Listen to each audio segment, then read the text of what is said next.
नमस्कार दोस्तों, अनुज गोयल हमारा नाम है गेट माई यूनिवर्सिटी से। दोस्तों, आज का ये बहुत इंपॉर्टेंट वीडियो जो है ये उन सारे बच्चों के लिए है जो शायद एमबीबीएस के लिए इंडिया से बाहर विदेश में अपने पोटेंशियल तलाशते हैं। ये वीडियो उन लोगों के लिए भी है, उन बच्चों के लिए भी है ये 2021 में जिन लोगों ने एडमिशन लिया है और कहीं ना कहीं वो एफएमजीएल रेगुलेशन के दायरे में लैंड कर रहे हैं।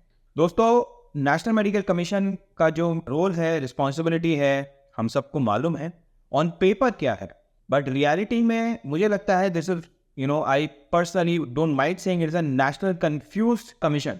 और जिस तरह की रेगुलेशन ला रहे हैं, जिस तरह से कंफ्यूजन दे रहे हैं, फिर पलट रहे हैं, फिर ला रहे हैं, फिर पलट रहे हैं, तो मुझे लगता है कि या तो जो लोग यहाँ पे बैठे हैं वो बिल्कुल भी समझ नहीं है उनको मेडिकल एजुकेशन की, उन्हें समझ नहीं है कि सोचने को लिखित में, राइटिंग में नोटिफिकेशन कैसे इशू करते हैं, या फिर उनकी बेसिक वोकैबुलरी पे भी बहुत बड़े बड़े सवाल आ जाते हैं। और फिर एक और सवाल आता है कि सीरियसली कंफ्यूजन है या कंफ्यूजन की आड़ में कोई वेस्टेड इंटरेस्ट है जो कहीं ना कहीं प्रॉब्लम इन्फ्लुएंस है जो उनको पुश कर रहा है बार बार अपने स्टैंड को फ्लिप फ्लॉप करने के लिए। ये आज जो एडवाइजरी एफएक्यू जो जारी किया गया है 11 दिसंबर को, वैसे मैं इसमें एक ही पॉइंट डिस्कस करना चाहता हूं जो सबसे ज्यादा खतरनाक होने जा रहा है, जो सबसे ज्यादा डेट्रीमेंटल होने जा रहा है। पॉइंट है issue related to capping of time limit to qualify the FMG examination. तो मतलब ये कह रहे हैं कि जो फॉरेन में बच्चे जो मेडिकल पढ़ने जा रहा है उसको कितना टाइम मिलना चाहिए अपनी एजुकेशन कंप्लीट करने। The time limit for appearing in FMG examination next shall be in consonance with regulation applicable for Indian student. The FMG shall have to complete the internship in India within 10 years of the date of joining the foreign medical institute. का सीधा मतलब ये है कि जिस दिन से आपने अपनी मेडिकल कॉलेज को ज्वाइन किया है उस दिन से लेकर विदिन 10 years आपको उस देश की पढ़ाई, उस देश की इंटर्नशिप, उस देश का licensing exam as per FMGL regulation clause 4B, फिर आपको इंडिया में नेक्स्ट का एग्जाम, फिर इंटर्नशिप, ये पूरा आपको 10 साल में करना है। तो बहुत बड़ा कंफ्यूजन है, समझ में नहीं आ रहा मुझे। जो डिग्निफाइड लोग उस पोजीशन को होल्ड कर रहे हैं, जो इतने बड़े बड़े नोटिफिकेशन इशू करते हैं, जिनकी वैल्यू, जिनकी impact value is impacting thousands and lakhs of student, जो हमारे नेशनल की करते की रेगुलेटरी बॉडी है, वो इस तरह की गलती कर रही है। क्या कर रही है? आई थिंक सही जवाब तो उन्हीं लोगों के पास हो। दोस्तों, आप इसको समझ के देखिए। और एफएमजीएल रेगुलेशन का जो आपका गैजेट था उसके अंदर आपने शुरू में लिखा था 18 नवंबर को, the total duration of graduation course shall be completed within 10 years from the date of joining.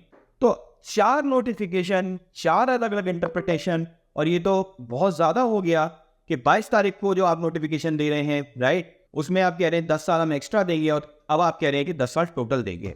तो यहाँ पे आप देखिए कुछ बेसिक सवाल हैं जो शायद आपको जनरली लोग छुपा जा रहे हैं। जो बच्चे 21 में भी गए हैं, 22 में भी गए हैं, 23 में भी गए हैं, उनको ये सवालों का जवाब नहीं दिया गया। उनके रेस्पेक्टेड काउंसलर्स द्वारा गोल करके उन्हें घुमा दिया गया। हम बार बार कहते आ रहे थे, देखिए ध्यान रखिए, आप 10 साल में अपनी एजुकेशन कैसे पूरी कर पाएंगे? आप सिंपल से गुणा भाग लगा लीजिए, कोई रॉकेट साइंस नहीं है इसके अंदर। 6 year is a basic education. कोई भी कंट्री कितना भी बोले 5 year पढ़ा रहे हैं, आप लिख के रख लीजिए, it is 6 year of education जो एनएमसी एक्सेप्ट करने वाली है। Internship can not be integrated. Internship हमने पहले भी आपको बताया है, एनएमसी ने क्लियरली रिप्लाई किया है, आप हमारे वीडियो में देख सकते हैं। जो भी कंट्री बोल रहे हैं 6 year इंक्लूडिंग इंटर्नशिप, वो डेफिनेटली एक्सेप्ट नहीं होने वाला है। सो 6, और यहाँ पे कोई एक्स्ट्रा फैक्टर्स अज्यूम नहीं कर रहा कि आपको 6 साल में 6 महीने ज्यादा लग गए, 1 साल ज्यादा लग गए, आपका कोई सेमेस्टर टाइम पे क्लियर नहीं हुआ है, तबीयत खराब हो गई। बिल्कुल परफेक्ट केस लेके चल रहा हूँ, एक बहुत ही 90% वाले बच्चे का लेके चल रहा हूँ, राइट। 6 साल ये हो गए, 7 साल इंटर्नशिप हो गए, फिर आप अपना लाइसेंसिंग एग्जाम देंगे उस कंट्री में। जनरली कुछ कंट्रीज लोकल लैंग्वेज में कर रही हैं, जैसे रशिया, चाइना, राइट। मान लीजिए आप लाइसेंसिंग एग्जाम भी क्लियर कर लेते हैं, लेकिन इस प्रोसेस में, डॉक्यूमेंटेशन के प्रोसेस में 6 महीने 7 महीने आपको लगेंगे। फिर आप इंडिया में आएंगे, इंडिया में अपने डॉक्यूमेंट्स की वेरिफिकेशन कराएंगे, और अब तो आप देखिए एनएमसी ने कितने सारे डॉक्यूमेंट्स मांग लिए हैं, मतलब आप खुद समझ पाएंगे कितना कॉम्प्लिकेटेड होने जा रहा है आप लोग के लिए, राइट। जिसमें आपका पासपोर्ट से लेकर हर चीज यहाँ पे मांगी जा रही है। पासपोर्ट इवन यहाँ तक मांगा जा रहा है, total number of days of stay in the country, total number of classes, clinics.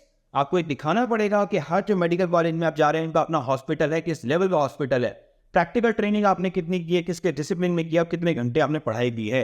इतना कॉम्प्लेक्स सिस्टम होने वाला है। अगर आप जरा सा भी लाइटली ले रहे हैं कि हम किसी भी कॉलेज में जा रहे हैं और वो एफएमजीएल फुलफिल कर रहा है कि हाँ बहुत बुरी तरह से कहीं ना कहीं इंटेंगल होने वाले हैं। और मुझे लगता है ये नोटिफिकेशन बनाया ही इस पर्सपेक्टिव से है कि हमें फॉरेन मेडिकल ग्रेजुएट्स को फंसाना है, हमें उनको इंडिया आने ही नहीं देना है। क्लियर रिफ्लेक्शन है इस पूरे थॉट प्रोसेस का। दोस्तों, अब आपने देखा 6 साल मोर इंटर्नशिप, और इफेक्टिवली लाइसेंसिंग करते हैं और इंडिया में रजिस्टर करते करते 6.5 से 7 साल आपके लग जाएंगे। इंडिया में मेडिकल कॉलेज में जो कोटा दिया गया है वो 7.5% दिया गया है, so as to do your 7.5% seats होंगे। लेट्स से कॉलेज में अगर 100 मेडिकल की सीट्स है, the quota will be 7.5% for the old colleges, ठीक है, एंड नए में एग्जाम्शन दिया गया है। अब आप खुद लगाइए कितने नंबर ऑफ एस्पिरेंट्स इंडिया आएंगे और 7.5% सीट कितनी होती है इफेक्टिवली। आज भी सिचुएशन ये है कि हमारे पास इतनी सीटें ही नहीं है कि इतने बच्चों को हम फॉरेन मेडिकल ग्रेजुएट्स को एडजस्ट कर पाए, राइट। और बच्चे रोल ओवर करके परेशान हो रहे हैं। तो इफेक्टिवली 1-1.5 साल तो मुझे ऐसा भी हो सकता है उनको रोटेशन पे लग जाएंगे यहाँ पे, राइट। फिर आप नेक्स्ट का एग्जाम देंगे उससे पहले, राइट। नेक्स्ट के एग्जाम में भी इफेक्टिवली आपको 2 अटेम्प्ट का एक अजम्पशन लेना पड़ेगा। आप ये समझ पा रहे, फिर आप इंटर्नशिप करेंगे, उसमें भी गैप आ रहा है, राइट। उसके बाद आप अपना इंटर्नशिप कंप्लीट करेंगे। आप देखो बॉर्डर लाइन केस पे चल रहे हैं, 10 साल में 10 पूरा का पूरा होगा। जरा सा भी आपका 6 महीने 8 महीने का गैप आया, जो बहुत सारे वेरिएबल्स हैं जिसमें जोड़े नहीं गए हैं, राइट, वो आ सकता है। जैसा वेरी हाई पॉसिबिलिटी। क्या मतलब हुआ, आपकी डिग्री लर्निंग पॉइंट हो जाएगी, 10 साल आपने पढ़ा सब खत्म हो जाएगा। तो दोस्तों ये लॉजिक तो अपने को बिल्कुल समझ में आता नहीं, ठीक है।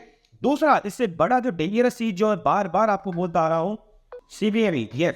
और दोस्तों इसमें और ज्यादा जो खतरनाक पॉइंट होने जा रहा है, ये आप पढ़िए। The student shall require to comply with FMGL regulation, including period of education, subject training in various disciplines as per the CBME curriculum, competency based medical curriculum। जो हमने बार बार बोला है, CBME दुनिया की कोई कंट्री फुलफिल करती ही नहीं है। How can you expect a country to follow your curriculum, including family adoption program? कहाँ पढ़ाया जा रहा है family adoption programme? And procure certificate granting of licence to practise medicine. फंडामेंटल एक सवाल शायद एनएमसी को इसके बारे में सोचना चाहिए। एज पर क्लॉज 4B वो बोलते हैं कि आपको उस कंट्री का लाइसेंसिंग एग्जाम लेके आना है at par with local citizen. At par with local citizen कब होगा? जब आप लोकल सिटीजन की तरह से पूरी पढ़ाई करेंगे, सारी क्रेडिट्स लेंगे और पूरा कंप्लीट पैकेज या पूरी एजुकेशन उस तरह से करेंगे। तो कहाँ से वो कॉलेज आपको एक्स्ट्रा फैमिली एडॉप्शन देगा? और CBME मतलब how can you expect a foreign country to adapt your curriculum and give a license at par with their citizen? Don't you feel it is hypocritic? Don't you feel NMC has a basic understanding और basic logical thinking कि practically possible ही नहीं हो सकता? तो दोस्तों ये तो Heights है चीज़ों को समझने की और समझाने की। और तो और अब तो और ज़्यादा क्रिटिकल सिचुएशन है कि अब ट्रांसफर नहीं ले सकते, राइट। चाहे इतनी क्रिटिकल सिचुएशन है, इतने सारे वेरिएबल्स हैं, इतना डिस्टर्ब माहौल है, student should be given a flexibility of transfer. आप ट्रांसफर नहीं ले सकते, आपको सिचुएशन कॉम्प्लेक्स होने जा रही है एंड टू एंड। आप मुझे बताइए, आप बोलते हैं CBME करिकुलम की बात, US, UK, ऑस्ट्रेलिया, कनाडा क्या CBME का करिकुलम फॉलो करते हैं? दैट मीन्स यहाँ की भी मेडिकल की डिग्री को आपको एक्सेप्ट नहीं करना चाहिए। आपने 54 मंथ ऑफ एजुकेशन का बोला है MBBS का। इन सारे जितने भी फर्स्ट वर्ल्ड कंट्रीज हैं जो अमेरिकन एजुकेशन सिस्टम फॉलो करते हैं, 48 मंथ पढ़ाते हैं। आप लिख के दीजिए इस बात को कि we will not accept any degree from US, UK, Canada, Australia. वो आप लिख नहीं पाएंगे। Again hypocrisy, again lack of clarity, again एक एब्स्ट्रैक्ट पॉलिसी बस बनाने के लिए बना दिया विदाउट इवन थिंकिंग कि हम खुद इस चीज को किसी भी प्लेटफॉर्म पे किसी भी आर्ग्यूमेंट में जस्टिफाई ही नहीं कर पाए। और दोस्तों मुझे एक बात बताइए, 7 तारीख को ये आपका नोटिफिकेशन आया, 8 तारीख को आप लगाइए एक वर्किंग डे था, ठीक है, सैटरडे संडे NMC बंद है। और इफेक्टिवली आपने इतनी जल्दी एक नया ये वो भी निकाल दिया, पब्लिक नोटिस भी निकाल दिया, FAQs जारी कर दिए आपने 11 तारीख को। आपने ये नहीं सोचा कि जो आप नोटिस निकाल रहे हैं उसके कुछ रिपरकशंस हो सकते हैं, उस पर कुछ क्वेश्चन बिल्टअप हो सकते हैं, जो हम निकाल रहे हैं उसको हमें डीपर थॉट देना चाहिए। इतनी जल्दबाजी क्यों है इस तरह की नोटिफिकेशन निकालने के लिए? फ्रेंकली स्पीकिंग चीज़ें बहुत गड़बड़ हैं, चीज़ों में कोई क्लैरिटी नहीं है। और इस तरह के सिनेरियो में तो मुझे लगता है NMC को क्लियरली बोल देना चाहिए कि हमें MBBS अब्रॉड हम एक्सेप्ट नहीं कर सकते, आप बंद कर दो। कंसल्टेंट भाई और बहनों को भी सोचना चाहिए, कहीं ना कहीं they over serious responsibility, they need to educate to the students. Students को भी सोचना चाहिए कि आप करने क्या जा रहे हैं, NMC क्या चाह रही है, होने क्या जा रहा है, हमारा कुछ फ्यूचर होगा, या सारे के सारे एक ही चीज़ सोच रहे होंगे कि चलो हम USMLE क्लियर कर लेंगे, प्लैप क्लियर कर लेंगे। Boss let's be practical, let's be really really practical, right. तो इस कंफ्यूजन में अगेन NMC ने फेदर ऑन द कैप एक और एग्जाम्पल सेट कर दिया है। They are one of the most confuse body in Indian ecosystem, in Indian administrative and Indian regulatory mechanism. दोस्तों फ्यूचर आपका है, आपको सोचना है सिचुएशन किस तरफ जा रही है, चीज़ें किस तरफ मूव कर रही हैं। I believe good sense prevail, लोग जो भी बैठे हैं on the top they shall realise कि उनकी क्या रिस्पॉन्सिबिलिटी बनती है उन फैमिलीज़ के लिए, छोटे छोटी फैमिलीज़ के लिए जिनकी छोटी एस्पिरेशन है, छोटे रिसोर्सेज है, लिमिटेड रिसोर्सेज है, और सारे रिसोर्सेज सिर्फ अपने बच्चे के एस्पिरेशन को फुलफिल करने के लिए दे रहे हैं।